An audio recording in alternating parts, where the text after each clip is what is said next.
ते एक दोन गाड्या पडाली. आता जनतेला बी गरज पाहिजे. हो आपण उपोषण केलं तर जनता येते काय?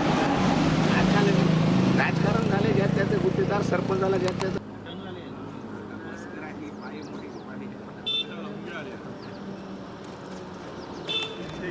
सुरुवाला भरपूर देण्या पडलेली आता सुरुवाच्या पुढे ना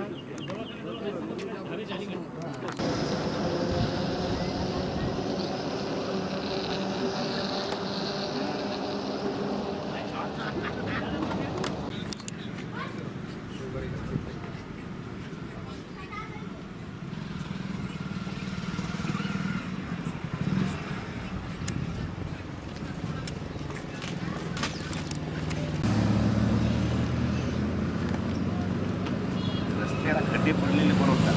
त्या खड्डे कामाला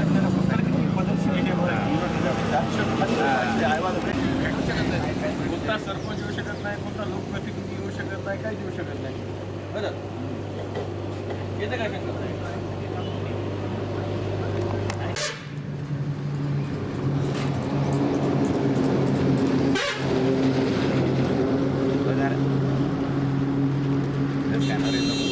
संतोषजी क्षीरसागर यांनी या ठिकाणी उपोषण सुरू केलेलं आहे. उपोषण या कारणास्तव सुरू केलेलं आहे, हस्सापूर ते वाघी दरम्यान रस्ता सिमेंट कॉन्क्रीट रस्ता झाला, परंतु त्या सिमेंट कॉन्क्रीट रस्त्यामध्ये 1-1 फुटाच्या भेगा पडलेल्या आहेत. अशा भेगा पडलेल्या आहेत,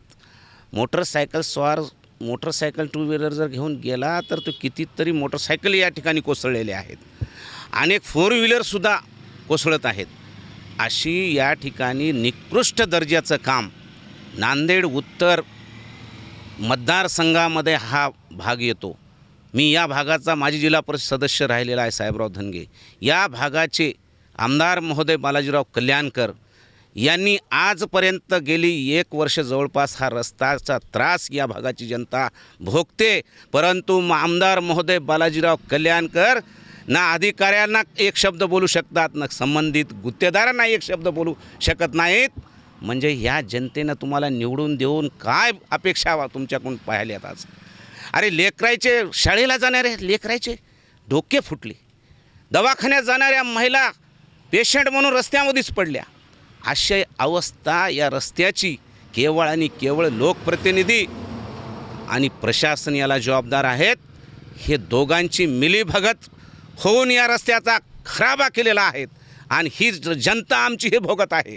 हे जर सुरळीत करण्याचं काम लवकर नाही झालं तर संतोषरावचं उपोषण आणि उपोषणाच्या नंतर इथं जे जनआंदोलन उभं टाकेल आणि तवा पळती जागा भूमाप यांना जवळ करता येणार नाही, अशी जनता अशी आगीनं पेटलेली आहे. महोदय, आज हे प्रशासनाला आम्ही इशारा देत आहोत आणि हे प्रशासना आणि लोकप्रतिनिधीने आमची दखल तात्काळ घेतली पाहिजे, अन्यथा पुढची भूमिका आमची वेगळी राहील. धन्यवाद. आजचं हे जे माझं उपोषण आहे, हे उपोषण हस्सापूर ते वाघी आणि वाघी ते नाळेश्वर हा जो मुख्य CC रस्ता आहे, या CC रस्त्याच्या सुमार दर्जाच्या कामाबद्दलचं उपोषण माझं आहे. त्यानंतर हस्सापूर ते नसरतपूर आणि बोरगाव फाटा ते बोरगाव हे दोन्ही मागच्या 3 वर्षापासूनचे प्रलंबित कामं शासनानं अद्यापही पूर्णत्वास नेलेली नाही आहेत. त्या संदर्भात मी आता इथे आज उपोषणाला बसलेला आहे. साहेब, रस्ता खराब होण्याचं काहीतरी कारण असू शकतं, परंतु तुम्ही जे प्रश्न विचारला आहे, हा रस्ता खराब होण्याचं कारण नाही, रस्ताच मुळात खराब केलेला आहे. हा रस्ता जो केलेला आहे, हा रस्त्याचा दर्जा जो अतिशय सुमार दर्जाचं काम झालेलं आहे, कुठंच खोदकाम न करता आता त्याच्या तांत्रिकदृष्ट्या आम्हाला त्यातली फारशी माहिती नाही आहे, परंतु रस्ता झाल्याबरोबर 5-6 दिवसामध्ये त्या रस्त्याला मोठमोठ्या भेगा पडणं हा आम्हाला प्रत्यक्षात आमचा अनुभव आहे. दररोजच्या मोटरसायकलवाल्याला जायला प्रचंड त्रास या रस्त्यानं आत्तापर्यंत झालेला आहे.